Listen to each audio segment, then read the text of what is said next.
Are in. So, hello everyone. After the long little bit of a Christmas break here that we had, we are coming in for what will be the final video of the year of 2024 because tomorrow is New Year's Day and it's 2025 already.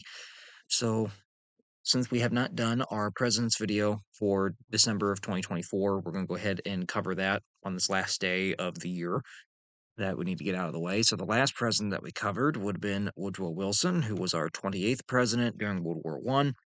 The one that follows him is another one of these tragic presidents that does not get to do their full term of service because this is one of the ones that ends up dying in office, which we haven't happened in this presidential series of covering them. We have not had that happen since 1850 with Zachary Taylor, because any other president who had died since ended up dying because they got shot at.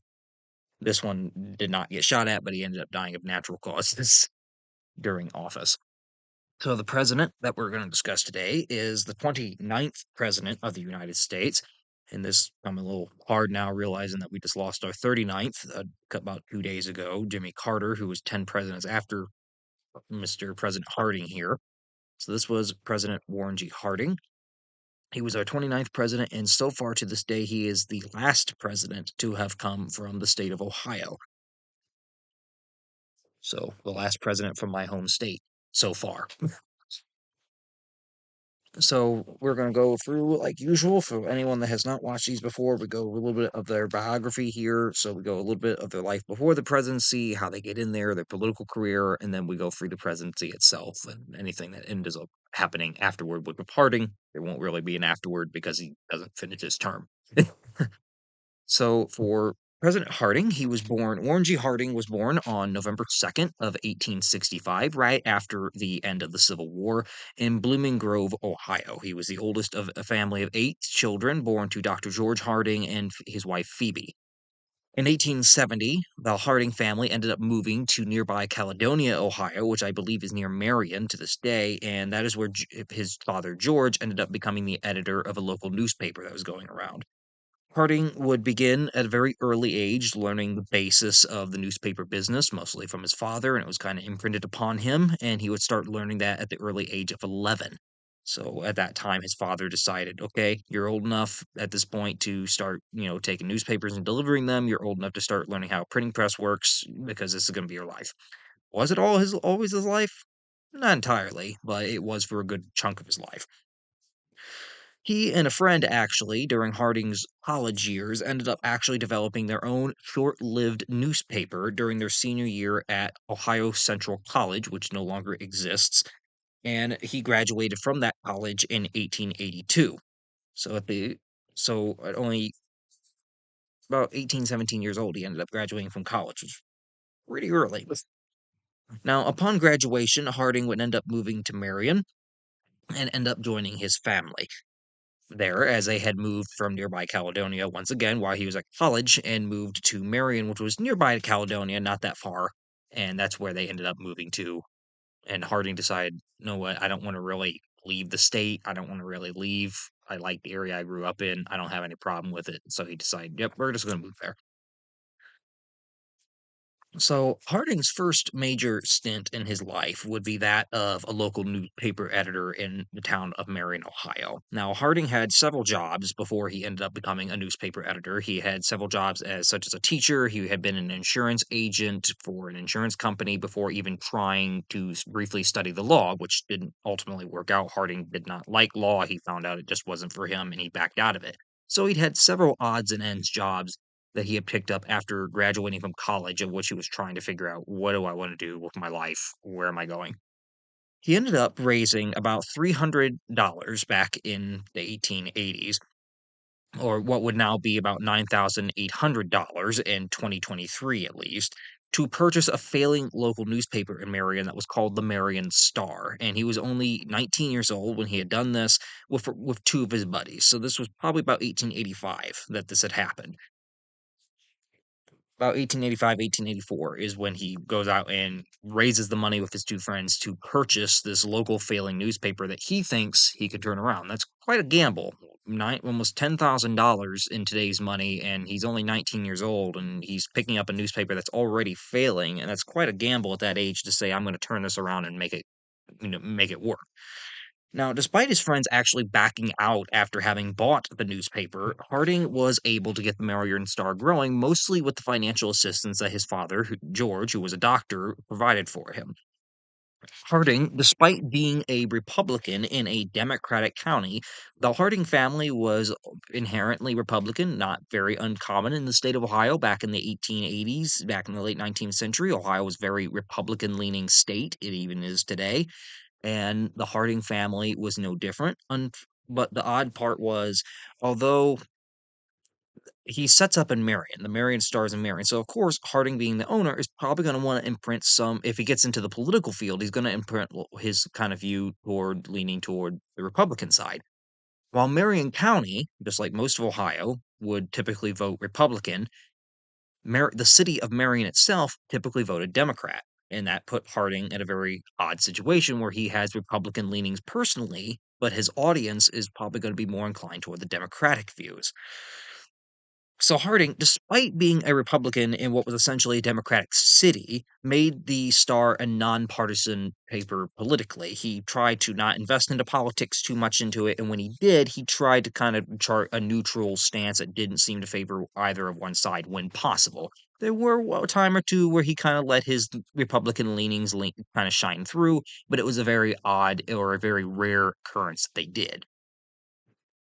He would usually use the Marion Star as a instrument in order to promote local businesses and events in Marion, which would actually aid in the city's growth and earned him a lot of trust from many of the local townspeople that were seeing him kind of do his part to kind of bring business to the town, bring business to their homes, and they loved Harding for that.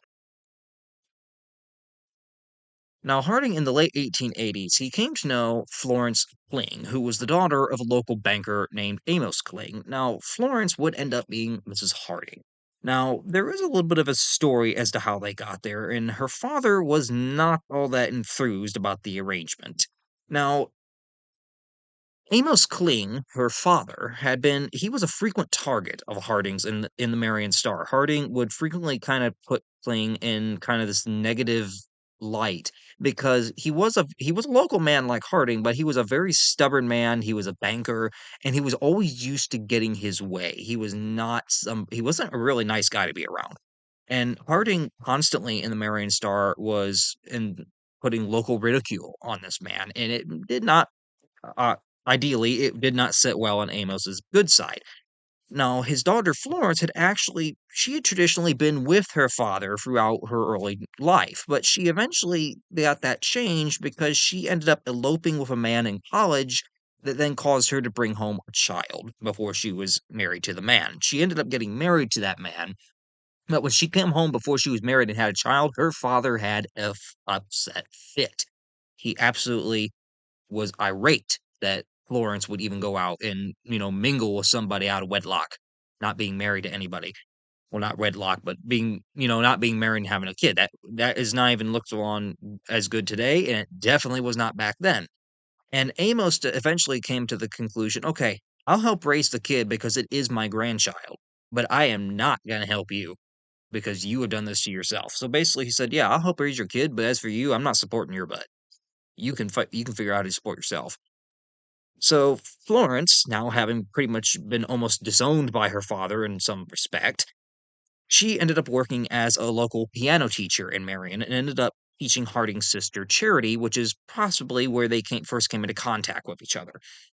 She ended up finalizing her divorce from the man of which she had the child with in 1886, and she ended up coming into contact with Warren, and they ended up beginning to date or courting, and much to Amos's chagrin, because now Amos is upset that despite him having pretty much denounced his daughter in some form, he's also upset because now she's going out and courting with a man that is literally one of his most prominent local critics, and he is not happy. Amos ended up beginning to spread rumors around the town of Marion, claiming that Harding had African American heritage and was somehow part black, which would and kind of encourage business owners to kind of boycott the Marion Star when possible.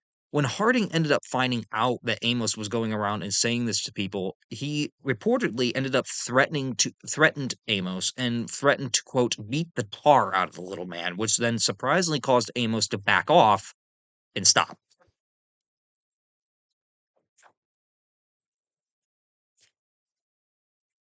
Warren and Harding, well, Warren and Florence ended up getting married on July 8th of 1891 in their new home on Mount Vernon Avenue in Marion. They had actually designed the home together in the Queen Anne style. They ended up having no biological children together, but they did help raise um, Florence's earlier her son from her previous marriage, Marshall. So Harding had a stepson that he did help raise, but they had no biological children of their own. Florence would end up becoming a major player in her husband's career, and she was one of the main people that really started to push Warren into politics because Warren had never really had any desire before the 1890s to really go into the world of politics. He was content with being a local hometown newspaper editor. He really didn't have any desire to go down that route. While people around him, like Florence and some of his best friends, kind of saw the talent that Harding had and kind of pointed out the fact that you should go into politics. You would do well. This would, and of course, Florence would probably be doing it also for, the fame and, all the attention it would get to their family and the money that could be had from it in terms of career wise. And she became a major player in Harding's career, helping to push him into going into politics, but also helping him to run the Marion Star as well. She ended up actually being part of the staff that ran that newspaper, which was quite uncommon for a woman at that time in the 1890s. Let me see here. I believe I have a picture of their house because I've actually been to their house. It's only about an hour, maybe hour and 20 minutes away from me. It's not that far. I, in fact, want to go back there this coming winter because it's been a couple of years. They actually just had, within the past, I think it was 2020, they had done it, but it didn't open until 2021 due to the pandemic. It used to just be the Harding House was preserved, but as of 2021, they now have a presidential library and museum right next to the house that you can go and see, and it is a spectacular new addition to the site. And I must say, the house tour was excellent. It's very interesting to see how they lived back in the 1910s, 1920s with the house. It's a much more modern day looking house, but go to the library because a lot of the misconceptions I think we have of Harding, I had quite a few. That library, I'm not saying it erases Harding of all the scandals and stuff that come out of his administration, but it definitely changes your viewpoint a little bit of the man. It does get you to not look at him so negatively, and that did happen with me. Is I went there with kind of this mindset of how I knew Harding generally has been portrayed at, and then going there, and it did change some perspectives on Harding, on his life and his presidency and everything else. So is he the best president? No, but it does change your perspective a bit. So I do encourage anyone that knows where Marion, Ohio is, go there and see this library. But this is the house. I think this was taken before they added the library, but this is the house that's in Marion that you can actually tour. They do have guided tours of the house that you can go see. Harding actually ran his presidential campaign right from the front porch. He did not really go abroad. So he was giving speeches right there from the front porch. Crowds were assembled here on the lawn. So this is their home that him and Florence had designed and built in Marion, and it still stands today as part of the site. If anyone ever wants to go see that. I think the other ones will wait here a little bit. So that gets us to Harding's political career. So Harding would enter Ohio politics in 1899 when he ended up winning a seat that year as a state senator in the state Senate. He would end up serving 2 terms in the state Senate as a Republican. In 1903, Harding would become lieutenant governor, which was a post that he held until 1905, and then he ran unsuccessfully for governor himself until in 1910, but unfortunately for Harding, he didn't quite get the job. He would then successfully run for a U.S. Senate seat for Ohio in 1914, and then delivered the keynote address while serving as an Ohio senator in the Congress at the 1916 Republican National Convention, which, of course, in 1916, the Republicans lost by a small margin. It was a very close race, and Wilson ended up getting reelected. But Harding was now, you might think, okay, so he went into politics, he went into the Senate. Well, he's got to have made a big name for himself there. That wasn't quite the case with Harding. Harding was not the senator that really stood out. He was in Congress, yes, but he wasn't a standout member of Congress because he didn't really flesh out a whole bunch of different positions that he was going to support and be against. Harding's Senate career was rather undistinguished. He took strong stands on only a very select few issues. For example, he supported protective tariffs, which that's not really something that's going to get you a bunch of notoriety because there's probably tons of other senators that supported protective tariffs. And he opposed Wilson's League of Nations that had come about during the negotiations for the Treaty of Versailles in 1919, and then President Wilson had come home and trying to get the United States Senate to ratify. So Harding is one of those Republican members of the Senate. Mind you, the Republicans had the majority in 1919. That's why it ultimately did not pass. That he's saying, no deal. I don't like this League of Nations in the treaty. I don't like some of the other stipulations of the treaty that you've written, so I'm not voting to ratify. In 1920, the Republican convention in Chicago would end up struggling to select a good candidate. Prominent frontrunner before 1920 had once again been former President Teddy Roosevelt. Unfortunately, Teddy Roosevelt had died the year prior in January of 1919. So Teddy, unfortunately, is no longer going to be a prospective thing. And until that point, everyone had expected that, Teddy's going to try to get the nomination again. And, it's almost a surefire he could get it. Now they're scrambling because the Republicans Wilson's coming up the end of his second term. He's not running for a third, especially due to his health. And it's an open race. And either party could take the White House. And the Republicans want to put forward a good candidate, and their best one, at least in their eyes, just jumped poop because he ended up passing away. So in 1920, when the Republican National Convention comes up, they're actually struggling a bit to find who they want to nominate. And it's only after 10 different ballots that Harding, almost as an afterthought, is kind of selected as this dark horse compromise candidate. He's not as well known as some of the other Republican candidates that were proposed, but he's one that they think because he's so not known, won't garner as much criticism from the American public, and at the same time, would be more agreeable due to his stances of not really taking a strong stance one way or the other, would be agreeable to the different factions within the political party. So Harding, on the 10th ballot of the Republican National Convention, ends up being selected as the Republican nominee for candidate, the Republican candidate for president. His running mate was Calvin Coolidge, who was governor of Massachusetts, and that he would end up, of course, becoming president upon Harding's death. So he'll be our president next month that we cover. Now, the Democrats would select James Cox, who was ironically the governor of Ohio, Harding's home state. So, for once in 1920, both of the two major party candidates were from the same state.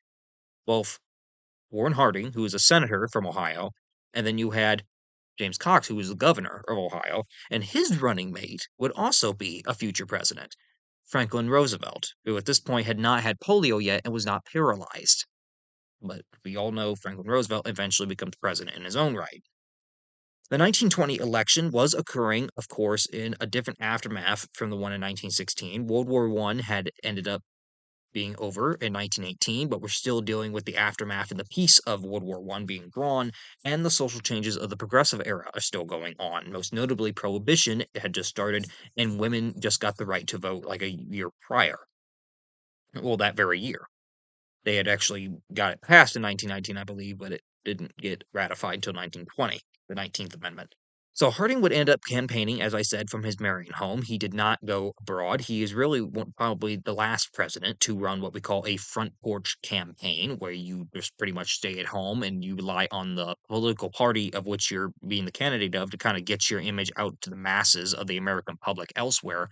Now, obviously, a presidential candidate could not get away with running a front porch campaign nowadays, because if someone tried to do that nowadays, they would probably look at that person and say, "Well, what? Do they think they just don't have to work for it? Do they think they can just run it from the front house and not have to actually go out there and interact with the people?" That would not work in today's environment. But up until about the early 20th century, it was a time and tested campaign it was a time and tested campaign method that had worked time and over again, and Harding was really the last one to actually pull it off.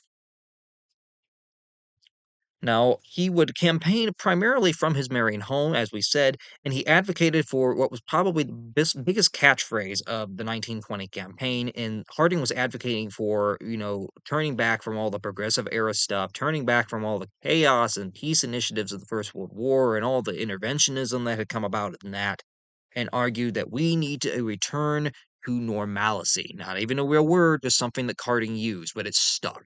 A return to normalcy is what he wanted in 1920.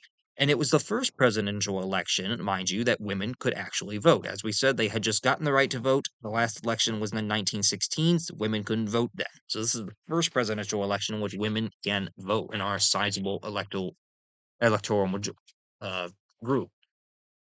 The 1920 election results were as follows. You needed 266 electoral votes to win the presidency, just four shorter than it is today at 270.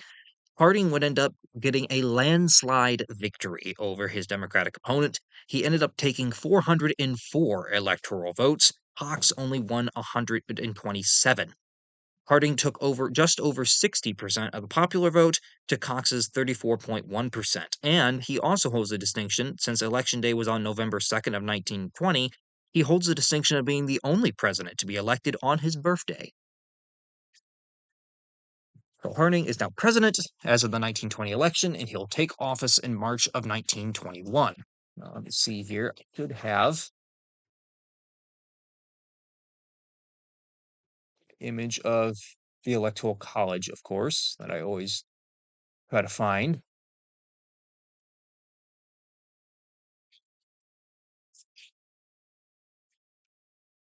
There it is. So this here would be our image of the 1920 electoral vote results. As you can see, the Democrats reliably take the South as they have pretty much since the late 19th century, but pretty much elsewhere they absolutely got trounced in the 1920 election, and Harding took pretty much every other state.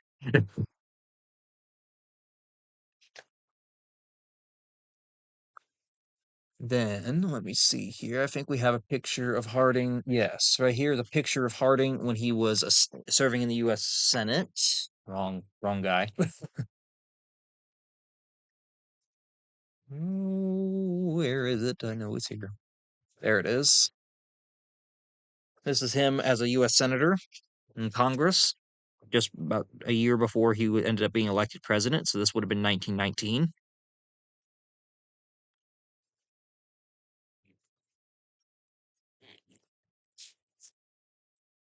So Harding would end up taking office on March 4th of 1921. He would quickly select a cabinet full of very capable individuals, of which we'll see two of them in particular here very shortly, why they were so capable in certain terms.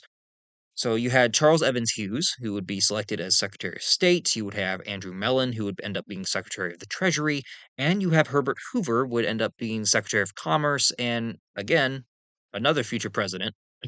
Herbert Hoover will eventually be president about 10 years down the road. Although when he gets president, he's not going to get a good rap.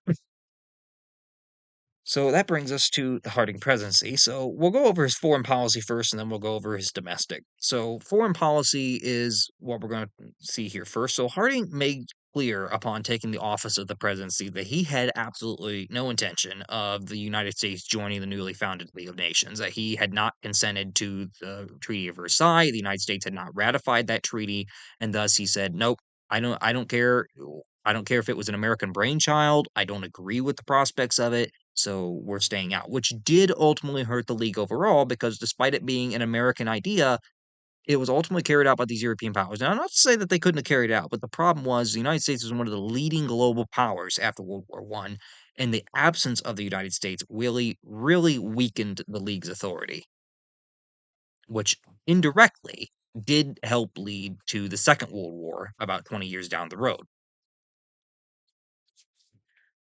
Now, Harding's Senate career, not, oh, wrong page here.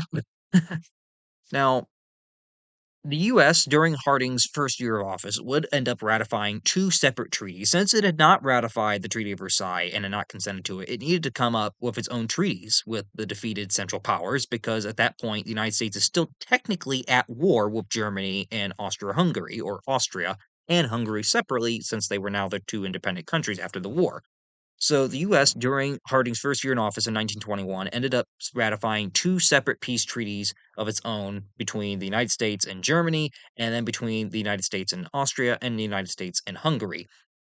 So three treaties overall after it had rejected the Treaty of Versailles in order to bring an official end to hostilities.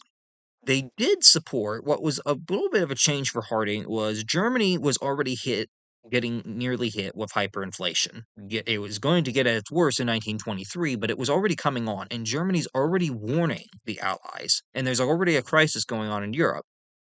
But Germany's already warning the Allies. We know you want these reparation payments, these war reparations that are almost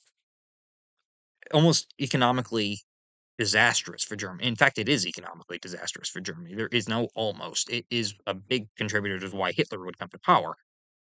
But Germany already is telling the Allied powers, we don't have the money right now to pay you, and we're struggling on our own. If you don't let us, try to heal ourselves first, how are you going to get our debt that we owe you?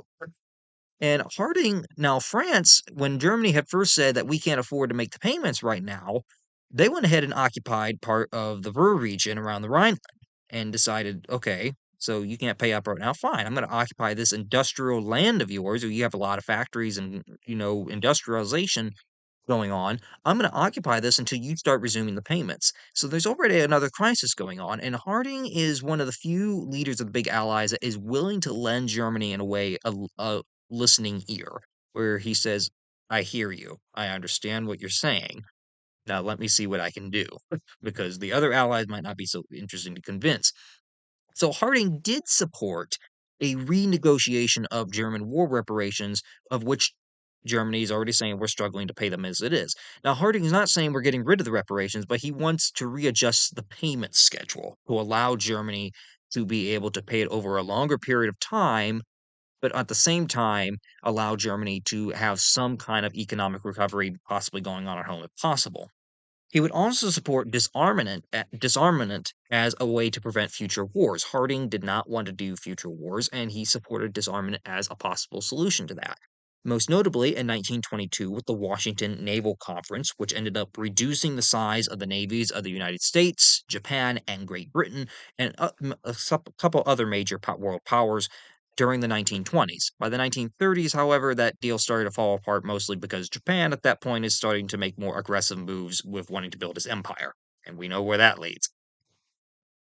Harding would also, during his short, brief term, he would also approve aid to the famine stricken Soviet Union, which, mind you, Russia had just come out of the death throes of the Russian Revolution and the Russian Civil War. The Soviet Union had gotten founded officially in 1922 when that came to a close. Now, Wilson had sent American troops to Russia to try to intervene in this crisis to kind of help the White armies fight against the Bolsheviks.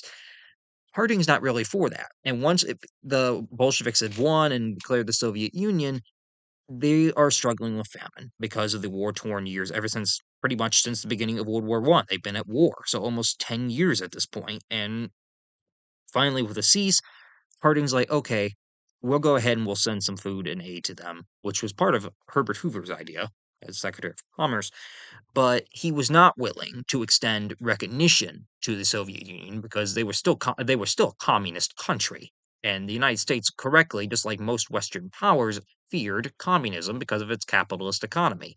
And while they're willing to aid the common people out in terms of, you're starving, you need food, you need aid, we're willing to help you out there. We're not going to give you official recognition.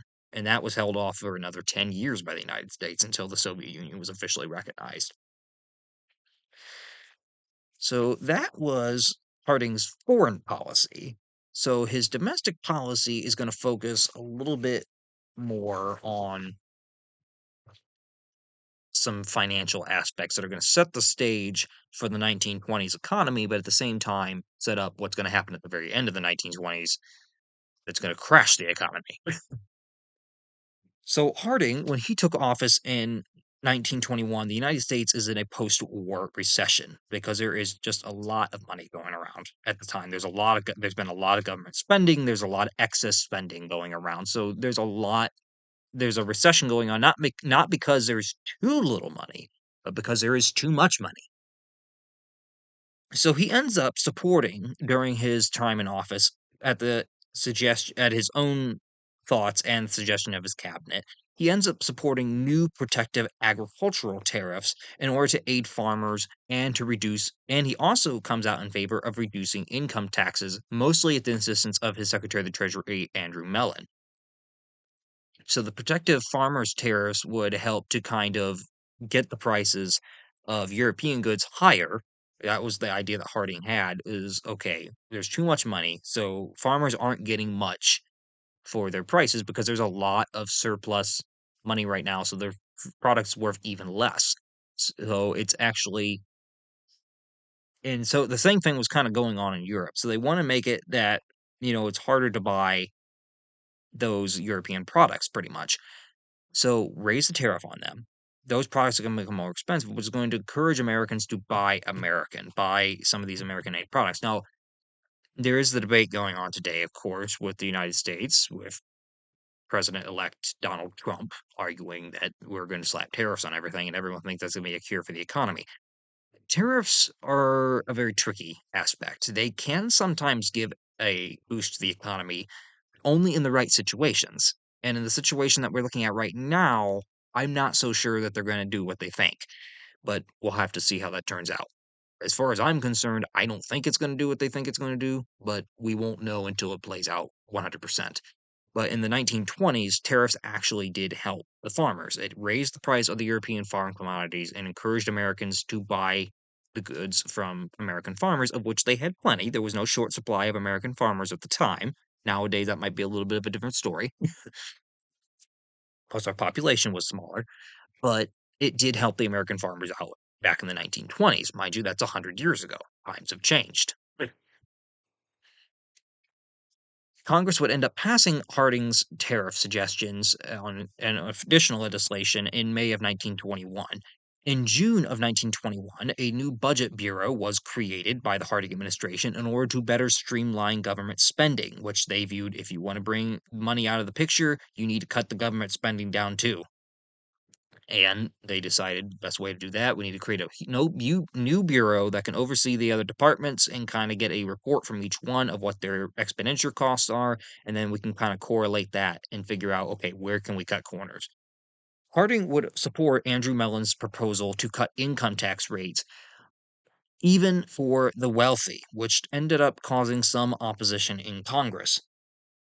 And that is one thing that didn't really work out well. Eventually, the tax cuts would get passed with the delay of a year for wealthy rate cuts. So making over so many $1,000s a year, you had to wait another year before your cuts came in. But while the tax income tax rate ensured that America had a low tax rate during the economy of the 19 roaring 20s during the 1920s, at the same time it's going to start sending up some bad factors toward the Great Depression that's going to end up coming up. Mostly, as we go into Calvin Coolidge's, we're going to see more how this ties in. But Harding's is where it's going to start, and eventually, one of the biggest contributors to the Great Depression coming about was banks. Banks were a major contributor because banks and credit cards. Americans were buying more on credit than they ever had. Maybe not credit cards, but they had credit. They were buying more on credit than they ever had before in the 1920s. And at the same time, the banks are willing to give people loans for obscene amounts of money that they might not be able to fully pay back. And banks are not federally insured at that time. And that's going to end up causing a problem down the road that we're going to end up seeing, which we'll discuss more when we get to Calvin Coolidge and Herbert Hoover, which are going to be the next two.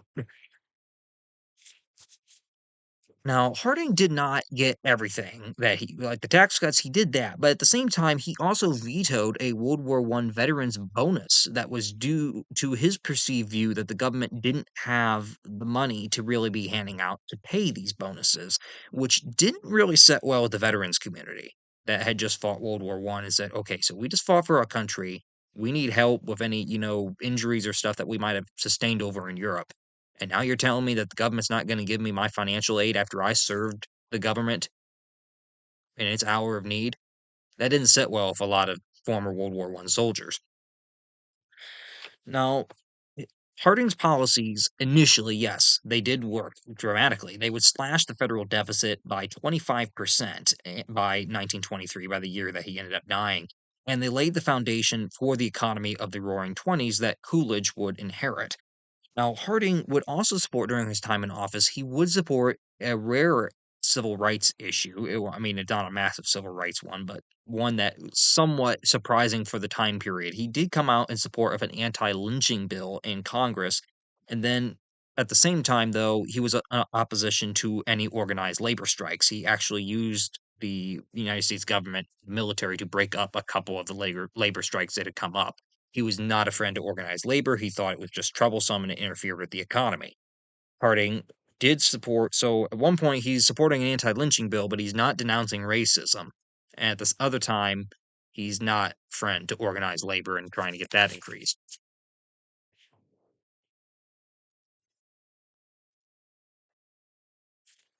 So that brings us here. Let's see if there's any pictures I can show immediately. Now, Harding, most notably, a very odd occurrence would be he would also manage to appoint a new Chief Justice of the Supreme Court, and the one that he chose was none other than former President William Howard Taft. Taft had long wanted to be on the Supreme Court, and he had kind of visited Harding during the 1920 campaign, asking, "If I support you, would you support nominating me for the for a position on the Supreme Court should one come up?" And Harding's like, "Sure, like I have no problem with that." So it comes up, and he nominates Taft to be Chief Justice, and Taft gets his lifelong dream. But here we have a picture of Harding and his wife Florence in 1922 while they were President and First Lady. Florence was very protective after Harding's death of her husband's legacy. She died, I think, like maybe 2 years after he did, but she was very protective of her husband's legacy, very protective of how he was portrayed. And then here we have an image of President Harding. This would be 1922. It's really kind of a odd one. President Harding's in the middle.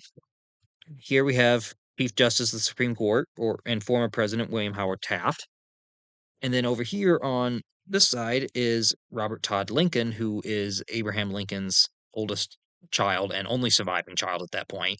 And they're at the opening of the Lincoln Memorial in Washington, D.C. So when they opened Lincoln Memorial, you had two presidents pretty much there, one current, one former, and then you had the son of the namesake of the memorial that was around for it.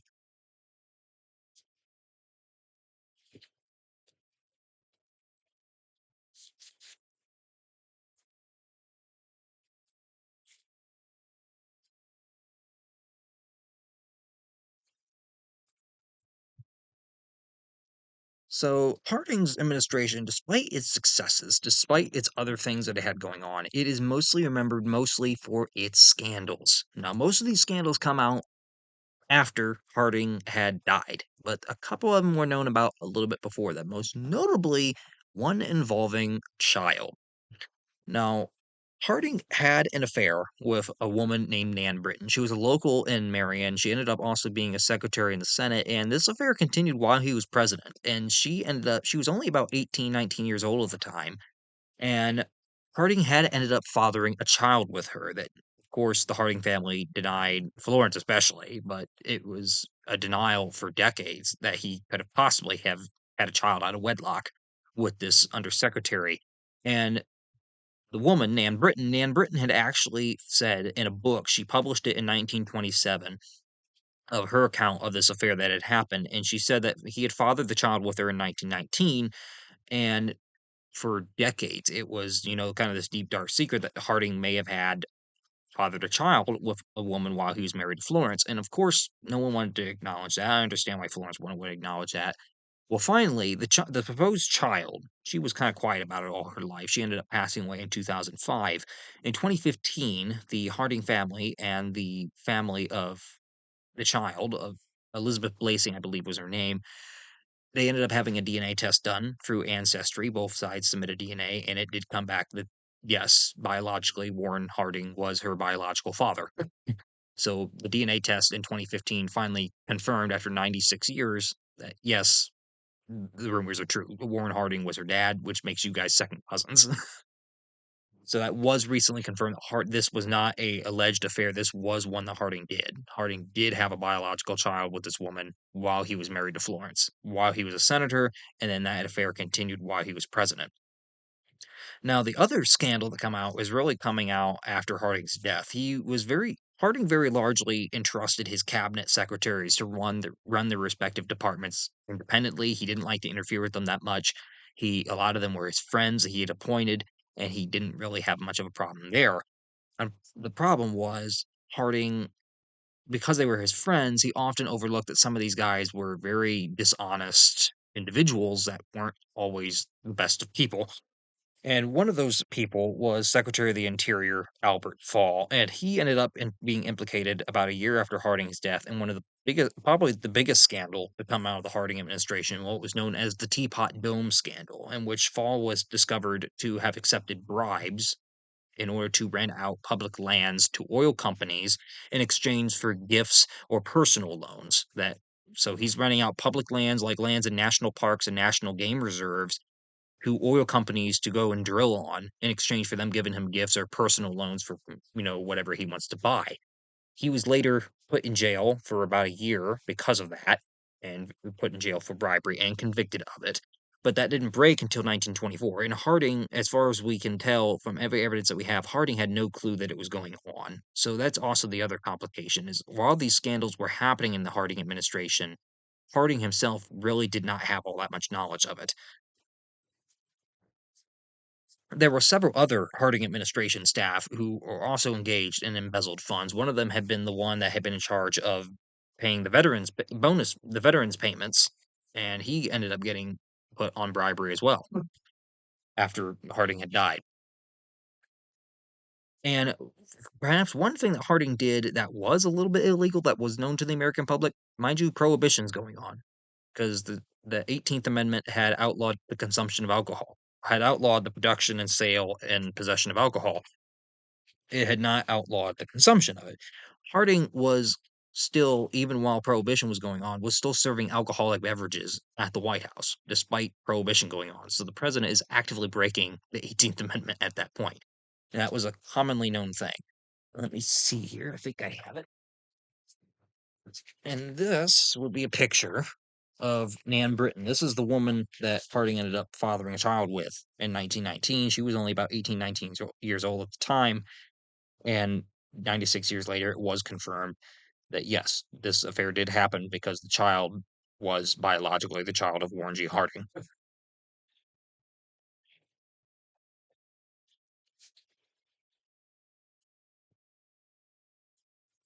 And this picture that we have here, this would be Secretary of the Interior Albert Fall, who ended up being the major person with the Teapot Dome scandal. He was the one that ended up being convicted of bribery for renting public lands out to oil companies in order to get gifts and personal loans.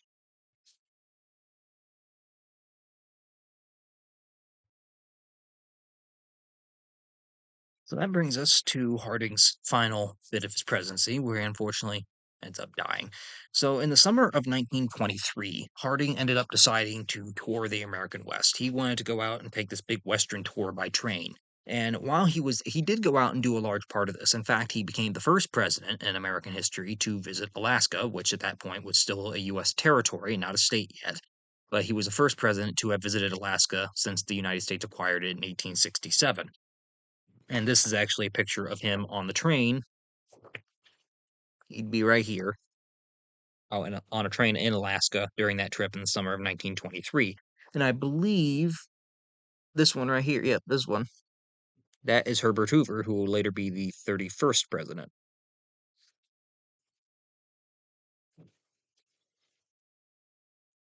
Now, by the time that Harding was not in the best of health at the time that he decided to go out on this, and some of his doctors had warned him against too much strenuous activity. They warned him that if, don't overwork yourself. You're not in the best of health. You're 57 years old. Harding went out anyway.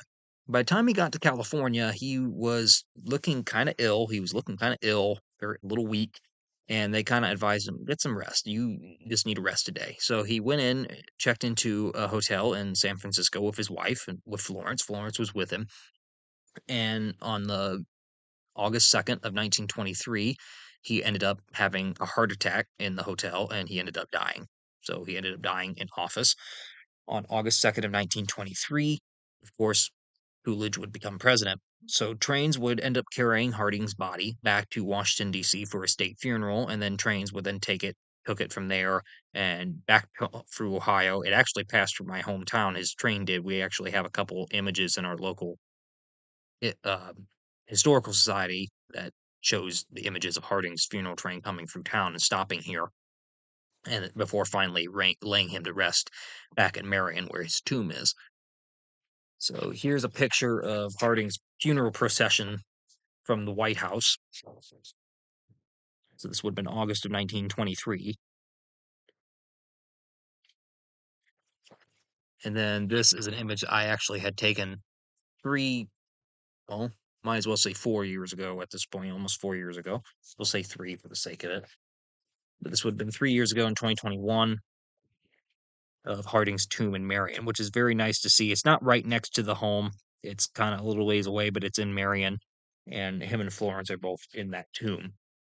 Ironically, they kind of obeyed his wish there too, because Harding had stated long before that he wished that when he died, he wanted to be buried under a tree under the open sky. And the top of it, of course, is open. And then there's a tree right over him and Florence's graves to honor that last wish. So that concludes for President Harding, last of our Ohio presidents, and one that tried to do good on his part, but at the same time had a lot of untrustworthy individuals that kind of cast him in a bad light. But you wouldn't really know that unless you go out to the library and actually look through that stuff. So if anyone has any comments, any questions, any added information that you guys want to put in there, feel free to put that into the comment section. I'll be more than happy to go through it when I can. So this is, as I said, our last video for the year of 2024. When we next come back next week, it'll be a new year. So happy new year to everyone, but who sees this, and hopefully 2025 is even better than the last. So for next video, I'm thinking for January, I got two topic ones I think that are going to deal a little bit with Russia. So we're going to be looking a little bit at our old adversary a little bit.